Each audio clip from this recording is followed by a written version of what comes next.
Hi, this is Laura Tucker with Really Entertainment News.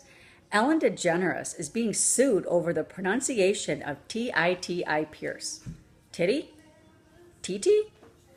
Tomato, tomato. Ellen was doing her What's Wrong with These Signs segment and showed a real estate sign featuring Miss Pierce's name. She pronounced it as Titty Pierce. But now Miss Pierce is suing, saying that in all her 35 years, no one has ever made such an error with her name. Really? Apparently, when the episode aired, she was on her way to a funeral, and people began calling her and mocking her. Come on, with a name like that, no one has ever called her Titty Pierce before? I do believe she's looking to make a buck off the Ellen exposure. Marcia has admitted to being surprised to learn some things watching the new O.J. Simpson documentary. Really? What could she possibly have learned? It was news to her how affable, charming, generous, and self-effacing he was. Maybe she's not a football fan, so didn't really know of him and his reputation beforehand. But in all her research of him during the trial, she never learned that other side of him? Just seems weird to me. Even after the murders, when I picture him, I see him running through an airport with a briefcase in his hand.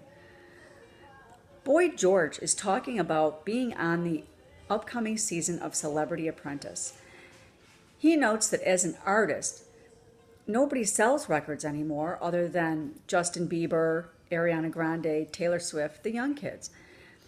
So as an older artist, he had to think outside the box, and this appeals to his business brain.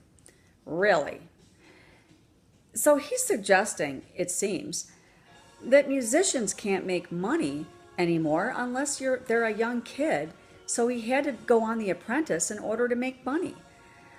Granted, people aren't running out buying Culture Club albums anymore, but I'm just not sure where I sit with that statement. I'm sure he's right, but I would think the younger kids would be more into streaming and us older folks would be more apt to still buy music.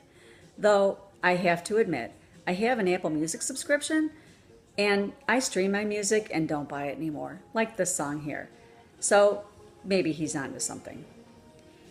Dwayne Johnson is telling fans not to interrupt him at the gym anymore.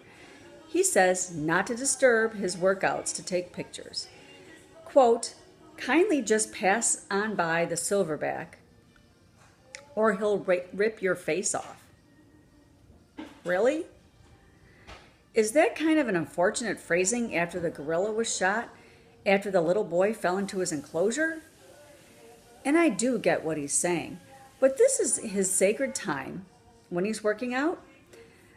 I could respect it a little more if he said when he's with his family or something, but still, none of it is cause for him to threaten to rip people's faces off.